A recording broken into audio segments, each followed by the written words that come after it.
नमस्कार दोस्तों, मैं मुकेश कुमार आपके अपने चैनल स्टडी फॉर जॉब से आपका हार्दिक स्वागत करता हूं। तो दोस्तों, पिछले लेक्चर में हमने रोटेशनल मोशन पढ़ा था, घूर्णन गति।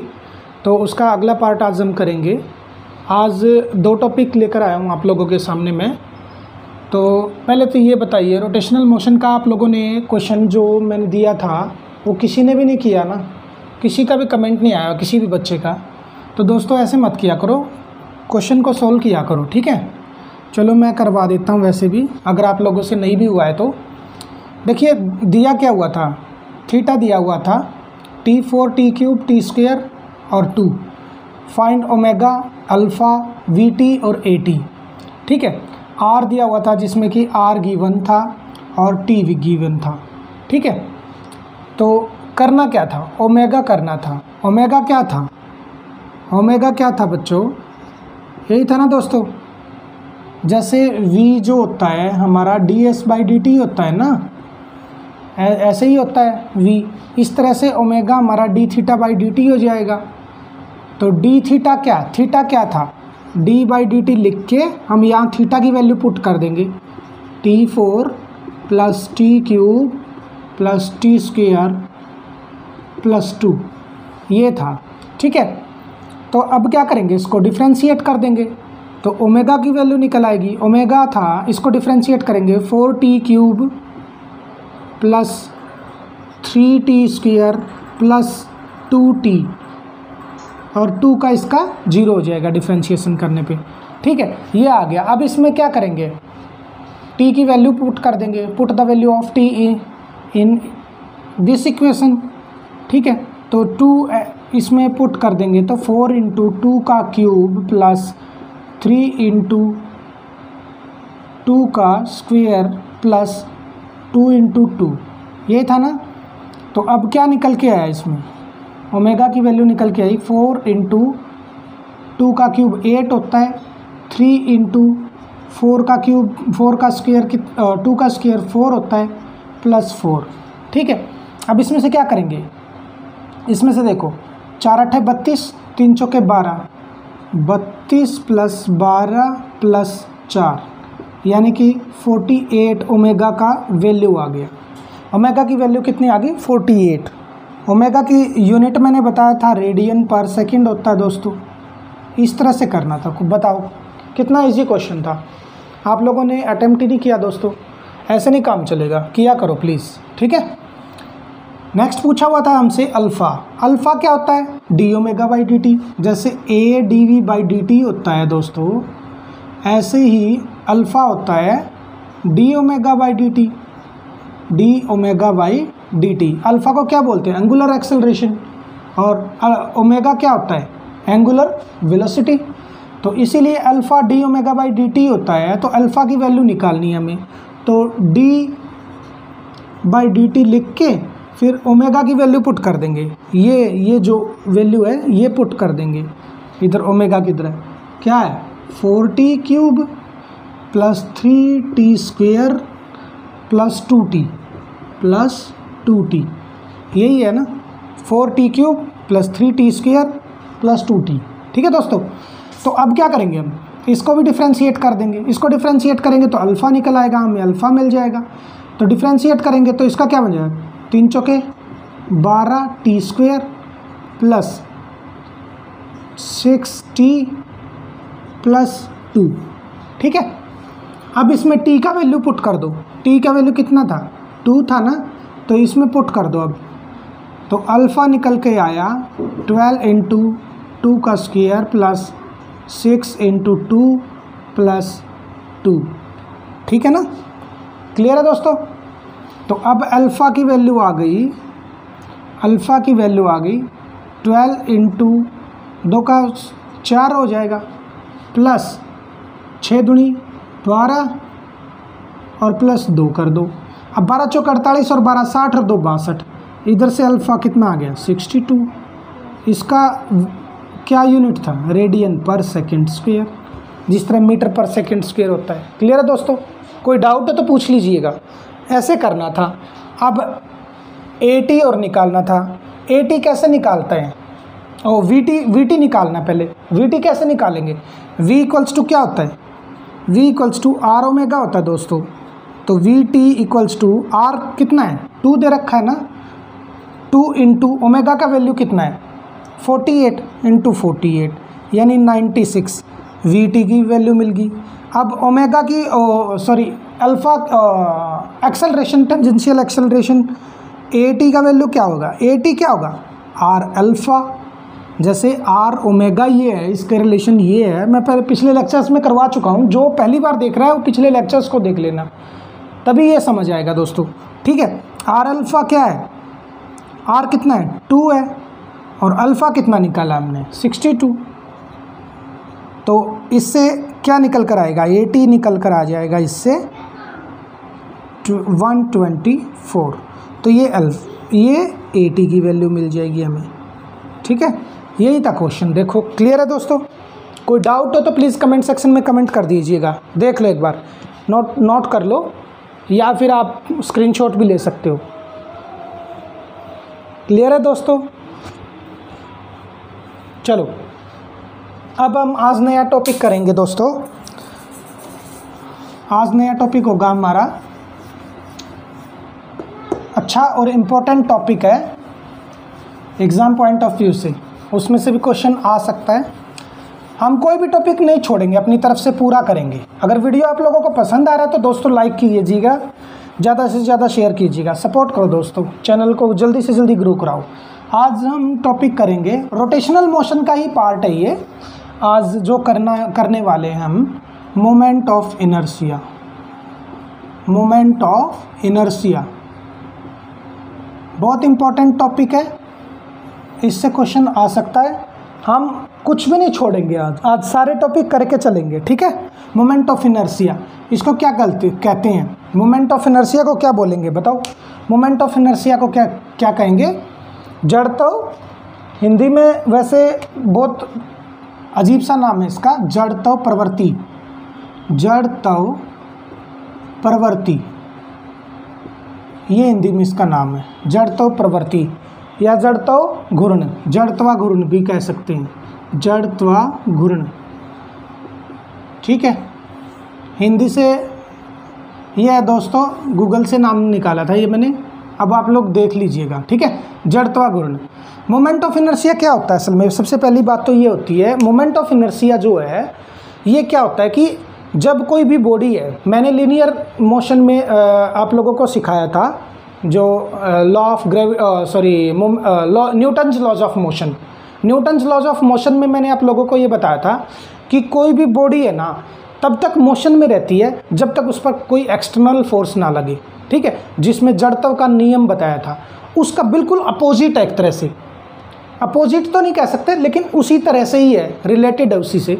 ठीक है, इसमें क्या है कि रोटेशनल मोशन है, यानी कि किसी भी बॉडी में जो चेंज होगा ना उसको अपोज करेगा मोमेंट ऑफ इनर्शिया, उसको क्या करेगा, रेजिस्ट करेगा मोमेंट ऑफ इनर्शिया, उसको कहेंगे हम moment of inertia.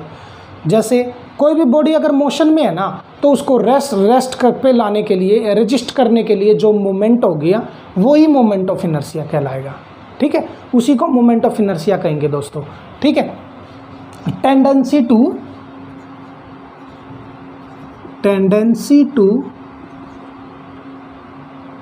Move, moment of inertia किसी बॉडी की जो टेंडेंसी होती है, किसी बॉडी की, हिंदी में लिख देता हूँ, किसी बॉडी की जो रोटेशनल मोशन में आने की जो टेंडेंसी है, रोटेशनल मोशन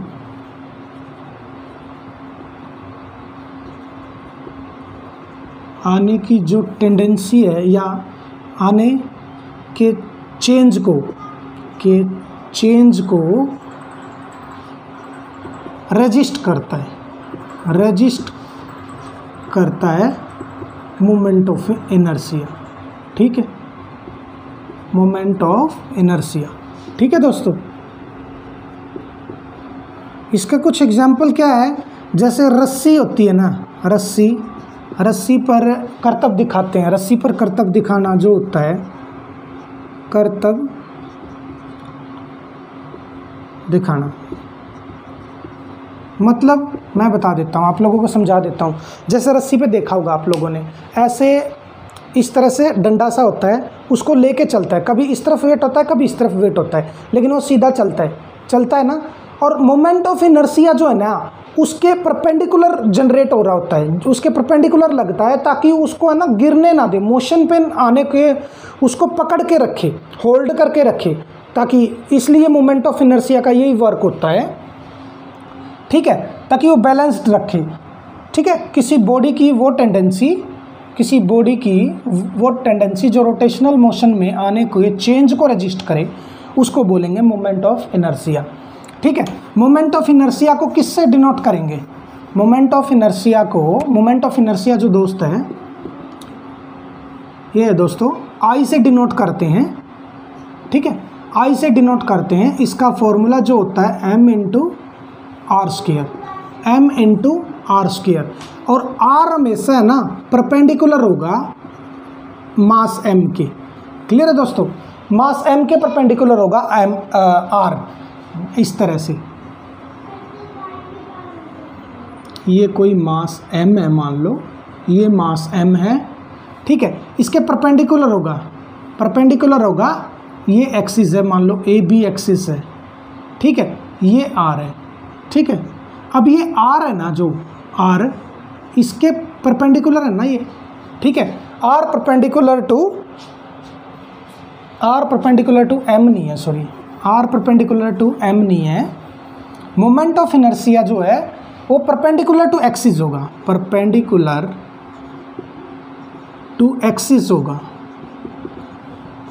ठीक है, परपेंडिकुलर टू एक्सिस होगा, देख लीजिए दोस्त, ठीक है। Moment of inertia I equals to M R होगा, और इसकी यूनिट क्या होगी? देखो m की यूनिट क्या है? मास की kg है, और इसकी यूनिट क्या है? मीटर है। तो इसकी टोटल यूनिट क्या हो जाएगी? SI यूनिट क्या हो जाएगी? मोमेंट ऑफ इनर्शिया की SI यूनिट होगी mr स्क्वायर की kg मीटर स्क्वायर। ये SI यूनिट होगी, SI unit of I। SI unit of I क्या होगी? kg metre square. देखो मास kg, m जो रेडियस है, जैसे r जो है, क्योंकि मोशन किस तरह होगा? इस तरह होगा, मोशन तो इस तरह होगा ना, यानी कि ये मास m बंधा हुआ है, कोई इस तरह से घूमेगा ना, इस तरह से घूमेगा, तो ये लेंथ जो है ना, रस्सी बंधी हुई है जो, वो r है, r यानी रेडियस है, रेडियस का काम करेगा ना। m क्या है? जो पत्थर बंधा हुआ है, ठीक है, जो पत्थर बंधा हुआ वो m है ना, वो परपेंडिकुलर टू एक्सिस होगा, ठीक है, परपेंडिकुलर होगा, ठीक है, mr स्क्वायर, ये परपेंडिकुलर है r, ठीक है ना, परपेंडिकुलर होगा m के, मास m के, ठीक था, परपेंडिकुलर mr स्क्वायर, ठीक है दोस्तों। और है ना, ये I जो है ना, moment of inertia directly proportional होगा मास के, यानी कि कहने का मतलब ये है कि जितना ज़्यादा मास होगा मोमेंट ऑफ इनर्शिया उतना ही ज़्यादा होगा। देखो, जितना ज़्यादा मास होगा उतना ही मोमेंट ऑफ इनर्शिया होगा, यानी कि मैंने क्या बोला था, टेंडेंसी जो होगी ना, किसी भी बॉडी की टेंडेंसी, उसको रोटेशनल मोशन में होने की जो टेंडेंसी है ना किसी बॉडी की, उसको रेजिस्ट करता है मोमेंट ऑफ इनर्शिया, ठीक है, उसको रेजिस्ट करता है, रोकने की कोशिश करता है एक तरह से, ठीक है, मोशन में ना जो बॉडी, उसको रोकने की कोशिश करेगा। मोमेंट ऑफ इनर्शिया यही होता है, ठीक है। जैसे ये छोटा सा m है, ये ऐसे घूम रहा है ना, इसको रोकने की कोशिश करेगा, यानी कि जितना बड़ा मास होगा उतनी ही मुश्किल होगी मास को घूमने में उतनी ही मुश्किल होगी, यानी कि mr स्क्वायर, रेजिस्टेंस भी उतना ही ज़्यादा होगा, तभी तो मुश्किल हो रही है, तो इसीलिए क्या कहेंगे, मोमेंट ऑफ इनर्शिया जो है वो रेजिस्ट करता है किसी भी बॉडी को रोटेशनल मोशन में घूमने से, रेजिस्ट करता है मोमेंट ऑफ इनर्शिया, जिसको जड़त्व प्रवृत्ति कहा जाता है, जड़त्वा घूर्ण, ठीक है, क्लियर है दोस्तों। और ये डिपेंड करता है, डायरेक्टली प्रोपोर्शनल होता है मास के, जितना ज़्यादा मास होगा उतना ज़्यादा वो होगा, ठीक है। और m इंटू आर स्क्वायर है, रेडियस पे भी डायरेक्टली प्रोपोर्शनल हो जाएगा ये, रेडियस पे भी जितना ज़्यादा रेडियस, यानी ये भी जितना ज़्यादा बंधा होगा उतना ही रेजिस्ट करेगा। ठीक है ना, क्लियर है दोस्तों, क्लियर है? कोई भी डाउट हो तो प्लीज़ पूछ लीजिएगा, देख लो एक बार, क्लियर है ना?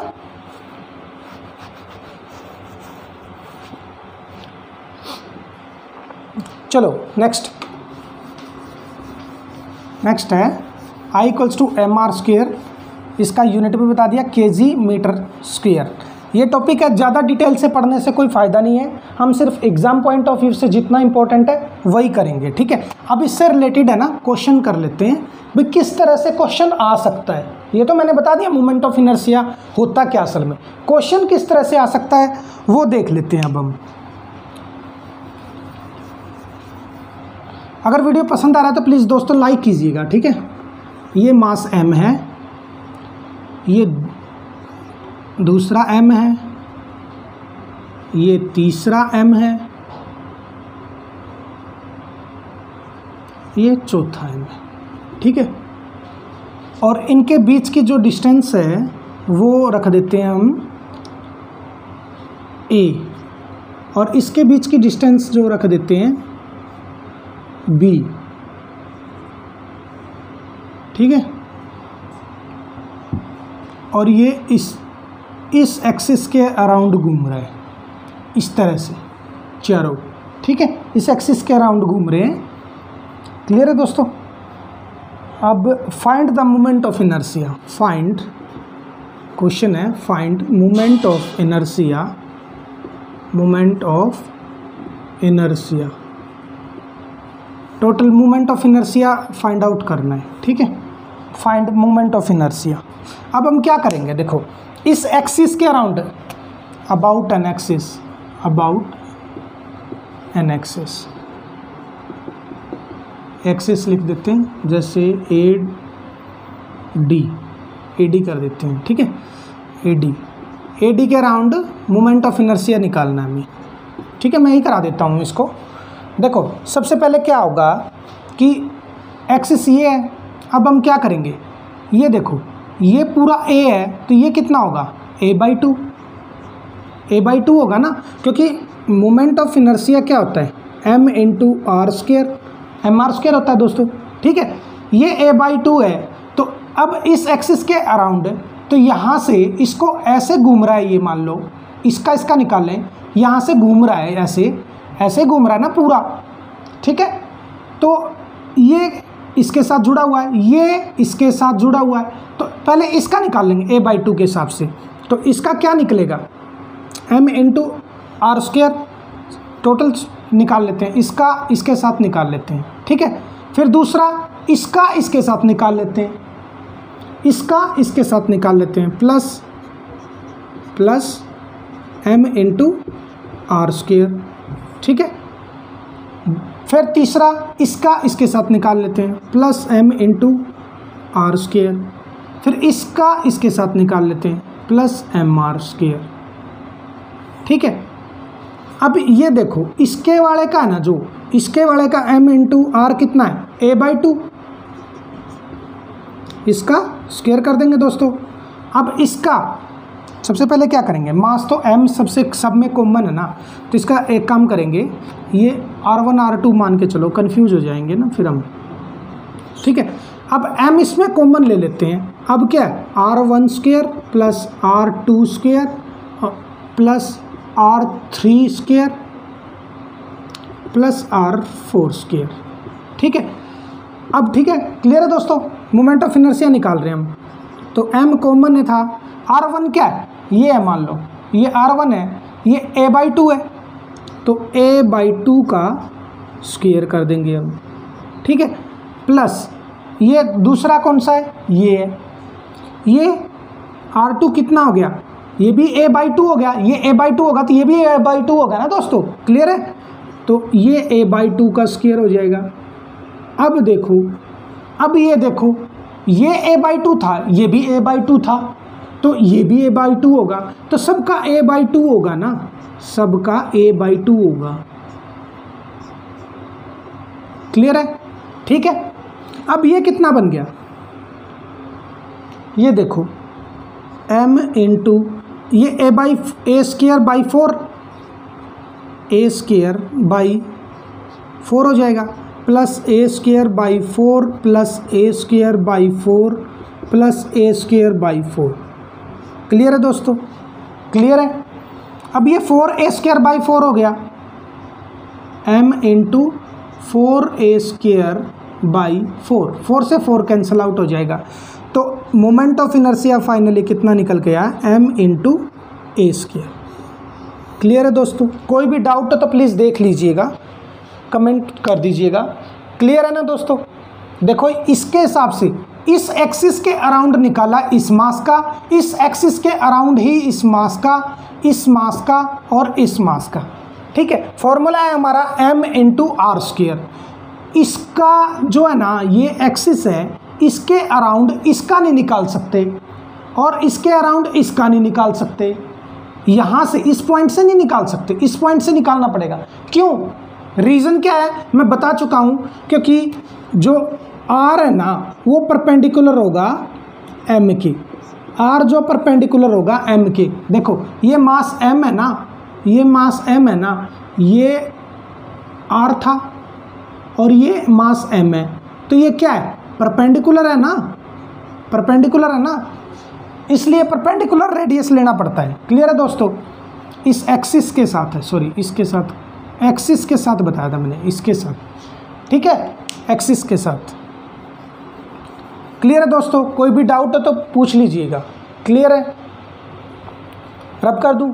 अब नेक्स्ट क्वेश्चन करेंगे, इस तरह से क्वेश्चन आएगा। ठीक है, बाकी बचा कुचा अगले क्वेश्चन में तो बिल्कुल सही तरह से समझ आ जाएगा, अगर आप लोगों को इसमें नहीं आया होगा। हालांकि ऐसा कुछ था नहीं इस क्वेश्चन में भी। चलो नेक्स्ट क्वेश्चन है, फाइंड आई। पहले बता देता हूँ, ये कोई एक्सिस है, ठीक है, इस पे मास m बना हुआ है और फिर दूसरे पे मास m है, फिर तीसरा मास m इधर बनाए,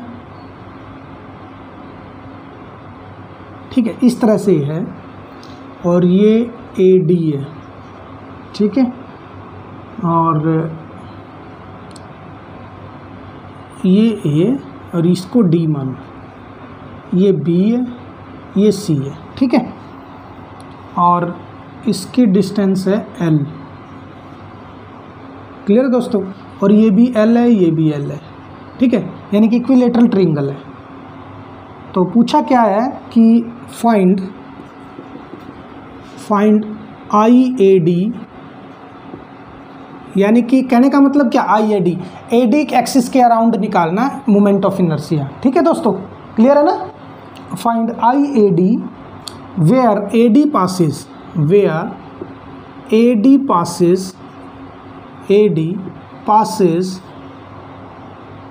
through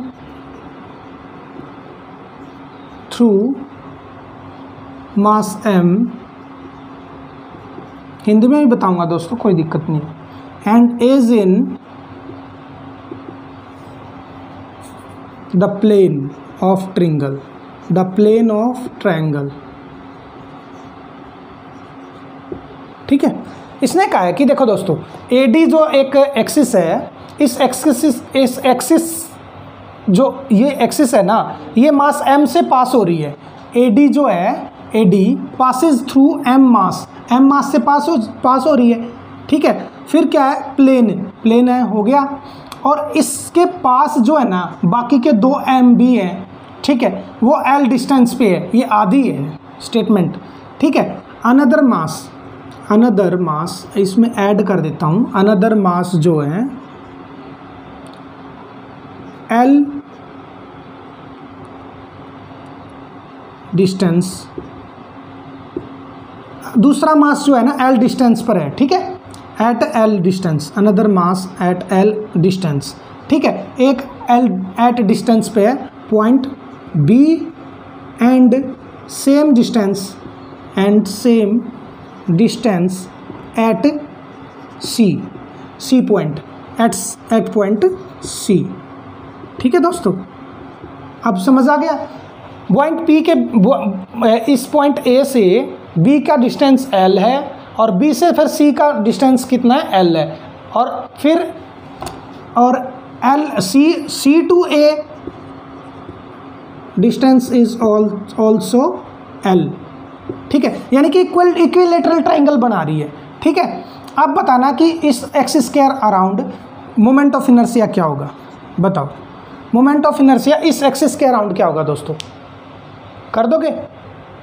चलो मैं बता देता हूँ। देखो आई ए डी जो मोमेंट ऑफ इनर्शिया फॉर्मूला क्या था, m इंटू आर स्क्वायर।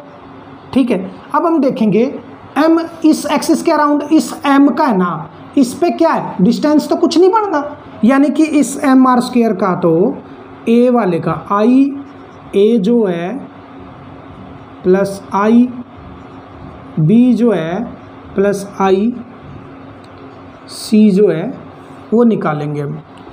तो आई ए डी के हिसाब से, ए डी के हिसाब से एम का मास एम के साथ क्या बनेगा, वो जीरो बन जाएगा, क्योंकि किसी डिस्टेंस पे नहीं है, इसी में से ही पास होके जा रहा है।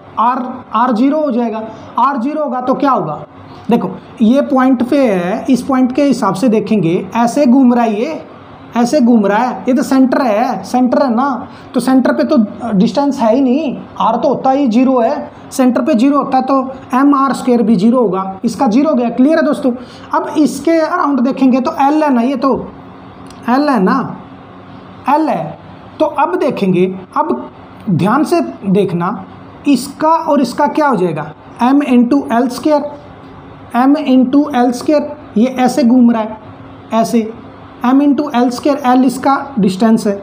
ठीक है, अब इसका देखेंगे, अब इस पॉइंट के हिसाब से देखना, वहाँ मत ले लेना, एक्सिस इसी एक्सिस के अकॉर्डिंग निकालना है। इधर से यहाँ देखेंगे, क्या ये 90 डिग्री का है एंगल, हर एक एंगल 60 डिग्री का होता है ना इसमें, क्योंकि टोटल त्रिभुज का एंगल कितना होता है, 180 डिग्री होता है ना, तो एक 60 डिग्री का हुआ ना, तो ये 60 डिग्री का है। अब ये देखो दोस्तों, ये 90 डिग्री का होना ज़रूरी है एल, तो इसका कंपोनेंट ले लेंगे हम। इसका कंपोनेंट क्या बनेगा, इसका कंपोनेंट एक ये एंगल इसके साथ बना रहा है ना, ये एंगल इसके साथ बना रहा है ना, तो इसका कंपोनेंट क्या होगा, ये नहीं हो गया, ये हो गया ना कंपोनेंट, ये कंपोनेंट हो गया। तो अब इसके कंपोनेंट के हिसाब से ये इतना डिस्टेंस ले लेंगे इसका, या इसको ले लो इधर से, इस एक्सिस, इस पॉइंट से देख लो, होना चाहिए इस एक्सिस पे, ये देख लो ये कितना है, जब ये यहाँ तक L है तो इसका परपेंडिकुलर पड़ेगा, तो ये कितना हो जाएगा, L/2, तो यानी कि m इंटू L/2 का स्क्वायर हो जाएगा। क्लियर है दोस्तों, क्लियर है ना, ये ठीक है। इससे इसका 0 हो गया, इससे इसका L हो गया, इससे फिर ये है ना, ये मान लो अब इधर है, क्योंकि डिस्टेंस तो यही रहेगा ना। क्लियर है ना, तो डिस्टेंस ये है तो ml/2 स्क्वायर, तो अब कितना बन गया, m कॉमन आ जाएगा इधर से, इन दोनों में से l स्क्वायर प्लस l/2 का स्क्वायर करेंगे तो l स्क्वायर बाई कितना हो जाएगा, 4। क्लियर है, तो m कॉमन था, 4 एलसीएम, इससे क्या आ जाएगा, 4l square plus l square, यानी कि 5/4 m इंटू एल स्क्वायर, ये इसका मोमेंट ऑफ इनर्शिया आ जाएगा दोस्तों। क्लियर है, कोई भी डाउट हो तो प्लीज़ पूछ लीजिएगा। क्लियर है दोस्तों, नोट कर लो या आप स्क्रीनशॉट भी ले सकते हैं, देख लीजिए एक बार। क्लियर है, क्लियर है ना। चलो अब नेक्स्ट टॉपिक है, इससे रिलेटेड न्यूमेरिकल्स आप लोग कर लेना।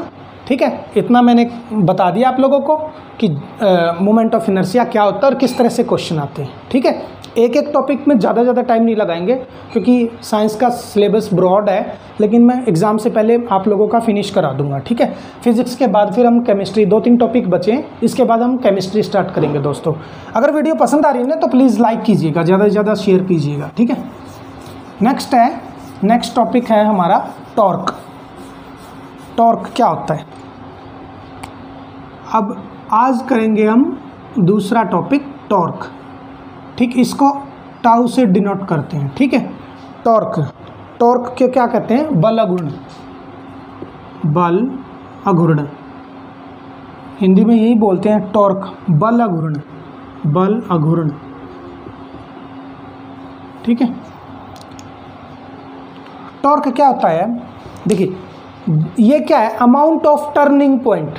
टर्निंग पॉइंट जो होता है, जैसे देखो ये है ना, ये एक नट बोल्ट देखा होगा आप लोगों ने, ये मान लो नट बोल्ट, नट है, ये ऐसे घुमाते हैं ना, जब कभी भी पंचर वगैरह हो जाता है गाड़ी को, इस तरह से नट को खोलते हैं ना, तो उसमें क्या इस्तेमाल होता है? टॉर्क यूज होता है। जो टर्निंग अमाउंट होता है ना, यानी कि फोर्स, जितना फोर्स एग्जर्ट करते हैं, जितना लगाते हैं हम उस फोर्स के साथ, फोर्स को लगाते हैं और रोटेशनल मोशन में, तो वही अपना टर्निंग अमाउंट क्या होगा? वो उसका टर्निंग अमाउंट जब वो घूमता है तो वही टॉर्क होगा दोस्तों। उसी को हम क्या बोलते हैं? टॉर्क बोलते हैं, ठीक है। बल अघूर्ण, इसका मतलब घूमने वाला जो बल है ना, वो क्या कहलाएगा? हमारा टॉर्क कहलाएगा। क्लियर है दोस्तों? ठीक है। अब टॉर्क जो है, टॉर्क किन चीज़ों पर वो करेगा? डिपेंड करेगा। टॉर्क जो है किन चीज़ों पर डिपेंड करेगा? 3 पॉइंट हैं जिन पे करेगा, ये वो करेगा, डिपेंड करेगा, ठीक है। फोर्स कहाँ पर लगा है? पहली बात तो ये फोर्स कहाँ पर लगा है, ठीक है। फोर्स किस एंगल पर लगा है? फोर्स किस एंगल पर लगा है, किस कोण पर लगा है, ठीक है। और तीसरा होगा फोर्स, फोर्स कहाँ पर लगा है, फोर्स किस एंगल पर लगा है, और फोर्स कितना लगा है, इस चीज़ पर डिपेंड करेगा, ठीक है दोस्तों। फोर्स कहाँ पर लगा है, कितना लगा है, और कहाँ पर का मतलब क्या है? किस एंड पर, किस एंड पर लगा है। अब मैं बताऊंगा ना, समझाऊंगा आप लोगों को। देखो ये कोई नट बोल्ट है, ये मान लो कोई नट बोल्ट है, और इसको खोलने वाली एक चाबी है, ठीक है। इसको खोलने वाली कोई चाबी है हमारी, ठीक है ना। अब देखो कहाँ पर ज़्यादा फोर्स लगाएं कि ये इजीली खोल पाए? ऐसे घुमाना है, खोलना क्या, कसना लगा लो। कहाँ पर फोर्स लगाएं जो इजीली उसको टाइट कर पाए, नॉब, उसको नॉब को खोलने का सही एग्जाम्पल रहेगा। वैसे टाइट करने पे भी ले सकते हैं, ऐसी कोई बात नहीं। एंटी क्लॉकवाइज खुलता है ना हमेशा नट, तो मान लो अब कहाँ पे फोर्स लगाएं? इस पॉइंट पे लगाएं, इस पॉइंट पे लगाएं, इस पॉइंट पे लगाएं। कहाँ पे फोर्स लगाना चाहिए कि ईजिली खुल पाए? यही है ना, किस एंड पर लगाए, यानी कि कहाँ पर फोर्स लगाए, किस एंड पर फोर्स लगाए। एक बार मैं मार्कर में इंक भर लेता हूँ दोस्तों। फोर्स कहाँ पर लगाए, किस एंड पर लगाए? देखो यहाँ पे लगाए, यहाँ पे लगाए, या यहाँ पे लगाए, कहाँ पर लगाए, ये भी मायने रखेगा कि कितना जल्दी से ये खोल पाएगा नट को, ठीक है ना। ऐसे खोलना है ना, तो पहला पॉइंट तो ये था, ठीक है, इस पे टॉर्क डिपेंड करेगा। दूसरा पॉइंट ये है हमारा कि फोर्स किस एंड, किस कोण पे लगाए, किस एंगल पे लगाए। वो परपेंडिकुलर लगाए या किसी एंगल पे लगाए, इस तरह से लगाए, किस एंगल पे लगाए, ऐसे लगाए, किस तरह से लगाए, ठीक है ना। क्लियर है दोस्तों? ये दूसरा पॉइंट है, इस पे भी डिपेंड करेगा टॉर्क। तीसरा क्या है, कितना फोर्स लगाए, कितना लगाए, अमाउंट क्या उस फोर्स का, ये भी डिपेंड करेगा, ठीक है ना। अब जैसे फोर्स का अभी बताऊंगा ना मैं आपको, ये मेन पॉइंट ये है, ठीक है। टॉर्क का क्या फॉर्मूला है? टॉर्क का फॉर्मूला है F into R into F sine theta, R into F sine theta, R into F sine theta. Clear है दोस्तों? R into F sine theta, या इसको टॉर्क को R cross R vector cross F vector भी कर सकते हैं। Torque क्या होता है? R vector cross F vector, R vector cross F vector. F क्या है? फोर्स, R है डिस्टेंस जो है, रेडियस होएगा, क्योंकि रेडियस मान के चलेंगे ये डिस्टेंस, ये R, ठीक है ना। ये आर, इस पे भी डिपेंड करेगा, आर पे भी डिपेंड करेगा, इतना भी बता देता हूँ, आर पे भी डिपेंड करेगा, इस पे भी।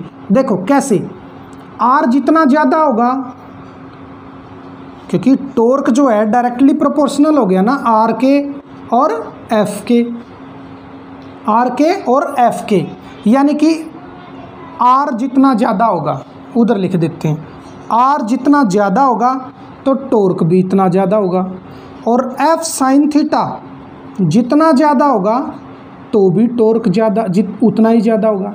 क्लियर है? इसका मतलब क्या हुआ, डायरेक्टली प्रोपोर्शनल हो गया। ठीक है, और R vector cross F vector torque होता है। टॉर्क इसका मतलब क्या हुआ, टॉर्क एक नंबर में पूछ लेगा हमसे कि टॉर्क जो है ना वो कौन सी क्वांटिटी है। Torque is a vector quantity, torque is a vector quantity. Torque क्या है, वेक्टर क्वांटिटी है, यानी कि सदिश राशि है, सदिश राशि है, एक नंबर में पूछ सकता है। टॉर्क जो क्या है, सदिश राशि है या अदिश राशि है, ये भी पूछ लेता है दोस्तों। ठीक है, टॉर्क एक वेक्टर क्वांटिटी है। क्लियर है दोस्तों? कोई भी डाउट हो तो प्लीज़ पूछ लीजिएगा। ठीक है, अब हम देखेंगे कि ये इससे रिलेटेड मैं सारी चीज़ें बता दी हैं। अब हम देखेंगे कि इससे रिलेटेड जो क्वेश्चन होता है वो कैसे आता है। ठीक है, एक जनरल चीज़ें और बता देता हूँ, जनरल सी बातें और बता देता हूँ मैं, और भी बाकी बताना है। जैसे ये नट बोल्ट है और ये हमारा मान लो चाबी है। ठीक है, चाबी है ये। अब ये देखो, कभी भी मान लो फोर्स ऐसे लगा है, मान लो फोर्स ऐसे लगा है, तो हमें मैक्सिमम जो टॉर्क मिलेगा वो किस एंगल पे जल्दी खुलेगा।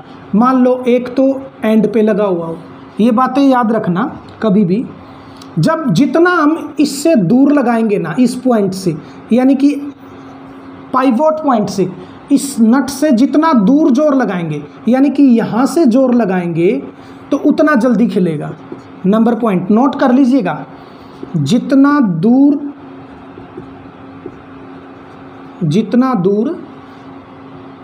फोर्स लगा होगा, फोर्स लगाते हैं उतना टॉर्क ज़्यादा होगा। ठीक है, या फिर कहने का मतलब है, दूर का मतलब क्या हो गया, यानी कि आर ज़्यादा होना चाहिए। मैंने बोला था ना आर ज़्यादा होगा तो देखो टॉर्क क्या होता है, आर क्रॉस एफ वेक्टर, यही होता है ना। यानी दूर का मतलब क्या है, आर ज़्यादा होगा तो टॉर्क भी ज़्यादा होगा, और एफ ज़्यादा होगा तो भी टॉर्क ज़्यादा होगा। अब ये देखो कि ये तो समझ गए, एंड पे लगाने से टॉर्क ज़्यादा मिलेगा हमें। ये एक नंबर में पूछ सकता है कि एंड पे ज़्यादा होगा, टॉर्क के बीच में ज़्यादा होगा। कभी भी देखा होगा, बड़ी गाड़ियों वाले होते हैं, उनके पास जो घुमाने की चाबियाँ हैं वो बड़ी बड़ी होती है, वो इसलिए होती है ताकि टॉर्क ज़्यादा जनरेट हो। टॉर्क जनरेट होएगा तो जल्दी खुलेगा, फोर्स ज़्यादा लगेगा, फोर्स यानी कम लगेगा आर की वजह से। तो अब ये देखिए कि आर जितना ज़्यादा होगा उतना जल्दी खुलेगा, ये फोर्स टॉर्क ज़्यादा होगा। अब जितना दूरी पे बता दिया। और दूसरी बात क्या है, दूसरी बात है हमारी, दूसरी बात ये है, दूसरा पॉइंट नोट कीजिएगा। दूसरा पॉइंट क्या है कि फोर्स जो है वो 90 डिग्री पे होगा। फोर्स अगर 90 डिग्री पे होगा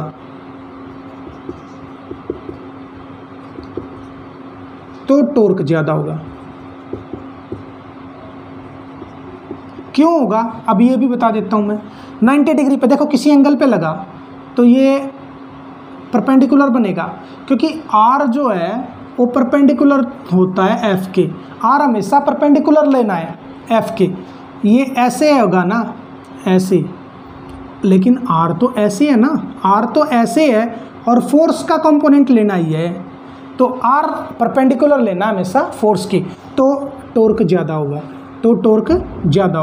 क्योंकि आर क्रॉस एफ है ना, आर क्रॉस एफ है, टॉर्क जो है आर क्रॉस एफ है ना, R vector cross F vector, तो टॉर्क क्या है, R into F sine theta. Cross हटाने के लिए साइन थीटा लग जाता है। अब ये देखो साइन थीटा की वैल्यू कितनी होनी चाहिए, थीटा की वैल्यू कितनी होनी चाहिए कि टॉर्क मैक्सिमम हो सके।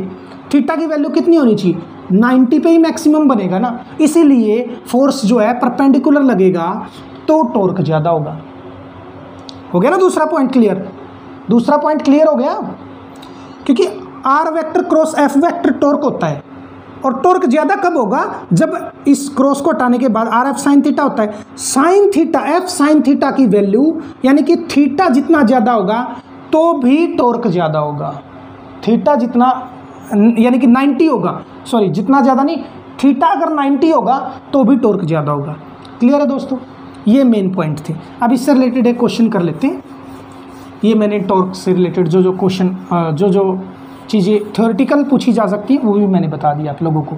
ठीक है दोस्तों, मार्कर में इंक की प्रॉब्लम है इसलिए मुझे बार बार डिप करके चलाना पड़ रहा है। ठीक है, थोड़ा सा रह गया बस। और यूनिट मैं बतानी भूल गया, यूनिट इसकी टॉर्क की क्या होगी, यूनिट जो होगी यानी इकाई इसकी टॉर्क की होगी, टॉर्क की इकाई होगी। देखो टाउ जो था, टाउ भी बोलते हैं इसको टॉर्क को, टाउ क्या था, आर एफ साइन थीटा। ठीक है ना दोस्तों, R F sine theta, R की होती है मीटर और साइन थीटा की होती है न्यूटन, तो टाउ की हो जाएगी न्यूटन मीटर, ये इसका यूनिट होगा। ठीक है दोस्तों, चलो इससे रिलेटेड क्वेश्चन लिखो। क्वेश्चन है ये जो मान लो ये फिक्स पॉइंट है, कोई पाइवोटेड पॉइंट है, फिक्स पॉइंट है, और इस पे एक रोड है ये। ठीक है, इस पे फोर्स लग रहा है ऐसे, इस पे फोर्स लग रहा है 30 डिग्री के एंगल पे। ठीक है, 30 डिग्री के एंगल पे, और ये इस पॉइंट की है 1 मीटर। ठीक है लेंथ, और ये इस तरह से घूम रहा है। ठीक है, इस तरह से घूम रहा है। अब ये बताना है आर गिवन क्या क्या है, गिवन है आर दिया हुआ है 1 मीटर, एफ जो दिया हुआ है 10 newton at angle 30 degree, 30 degree पे लग रहा है। ठीक है, टाउ निकालना है, फाइंड टॉर्क यानी कि टाउ एंड इट्स डायरेक्शन भी बतानी है। ठीक है दोस्तों, चलो करके बताओ, मैं ही बता देता हूँ, ज़्यादा लेंथ ही हो गया आज का वीडियो। ठीक है, फाइंड टॉर्क क्या बताया था मैंने दोस्तों, टॉर्क था R vector cross F vector यानी कि आर एफ साइन थीटा, यही बताया था ना। तो अब यहाँ पे देखो मैंने एक और कंडीशन बताई थी कि टॉर्क तब जनरेट होता है जब परपेंडिकुलर होगा एफ के। ठीक है, तो इसका परपेंडिकुलर वाला कंपोनेंट लेना पड़ेगा दोस्तों हमें। ठीक है, परपेंडिकुलर वाला लेना पड़ेगा, तो ये परपेंडिकुलर है, ये एफ है, तो एफ साइन थीटा हो जाएगा, ये एफ साइन थीटा यानी कि एफ टाउ हो जाएगा। आर कितना है 1, सीधा सीधा ले लो 1 into F sine theta, F कितना था 10 इंटू साइन 30 डिग्री, तो 10 इंटू साइन 30 1/2 होता है दोस्तों, तो 5 न्यूटन मीटर। क्या आ गया, टाउ की वैल्यू आ गया 5 न्यूटन मीटर। ठीक है दोस्तों, अब ये पूछ रहा है 5 न्यूटन, देखो इस एंगल पे लग रहा था, कैसे डायरेक्शन बताएंगे अब, इस एंगल पे लग रहा था, इस एंगल पे हमारा कितना फोर्स लग रहा था, कितना दिया हुआ है 10 न्यूटन, यानी कि 10 न्यूटन हमारा इधर लग रहा था, और जो इधर है ना, इधर कितना लगा, इधर हमारा लग रहा है 5 इधर कितना फोर्स लग रहा है हमारा एफ साइन थीटा कितना है हमारा 5 है ना, साइन 30 के साथ 10 इंटू 1/2 5 है ना, इधर हमारा 5 न्यूटन लग रहा है। अब ये देखो डायरेक्शन कैसे पता चल रही है, अब हमें यहाँ पे 10 न्यूटन था, यहाँ पे 5 न्यूटन था। अब ये बताओ मुझे, यहाँ से पहले यहाँ था, फिर यहाँ आ गया, फिर यहाँ आ जाएगा, फिर यहाँ आ जाएगा, फिर यहाँ आ जाएगा, फिर यहाँ आ जाएगा, यानी कि इस तरफ मोशन है। ये मैंने शुरू में ही बता दिया, सॉरी दोस्तों, यानी कि इस तरफ मोशन है, इस तरफ मोशन है, तो इसका मतलब क्या है, ये ऐसे ऐसे चल रहा है, ऐसे ऐसे चल रहा है ना, ऐसे ऐसे चलने को कौन सी डायरेक्शन कहेंगे, एंटी क्लॉकवाइज। अगर ऐसे ऐसे होता है तो क्लॉकवाइज, ये ऐसे ऐसे है तो क्या डायरेक्शन क्या हो जाएगी हमारी, ये डायरेक्शन हो जाएगी, रुको, anti clockwise, anti clockwise direction. ठीक है दोस्तों, क्लियर है। आज के लिए बस इतना ही था दोस्तों, क्योंकि आज ज़्यादा टाइम लग गया। अगर वीडियो पसंद आया आप लोगों को अच्छा लगा तो प्लीज़ लाइक कीजिएगा, शेयर कीजिएगा और ज़्यादा से ज़्यादा अपना फैला दो और ज़्यादा से ज़्यादा सब्सक्राइबर बढ़ाओ, इसको चैनल को ग्रो कराओ दोस्तों। देखो मैं इतना मेहनत करके आप लोगों के लिए गर्मी में इतना मेहनत कर रहा हूँ, तो प्लीज़ आप लोग भी सपोर्ट कीजिएगा। ठीक है दोस्तों, हरियाणा जीके में मत लगिए रहिए, इसमें भी आप थोड़ा सा टाइम इन्वेस्ट करेंगे तो कुछ ना कुछ ज़रूर बेनिफिट होगा आप लोगों को, गारंटी देता हूँ। ठीक है, मेरे साथ बने रहिए बस दोस्तों। ठीक है, आज के लिए बस इतना ही था। आज मैंने 2 टॉपिक कराए हैं, थोड़ा सा लेंथी ज़रूर हो गया, लेकिन टॉपिक 2 कवर किए हैं। ठीक है, तो अगर आप पहली बार देख रहे हैं तो प्लीज़ सब्सक्राइब ज़रूर कर लीजिएगा। आज के लिए बस इतना ही था दोस्तों। अपना और अपनी फैमिली का ख्याल रखिएगा। Bye bye, take care.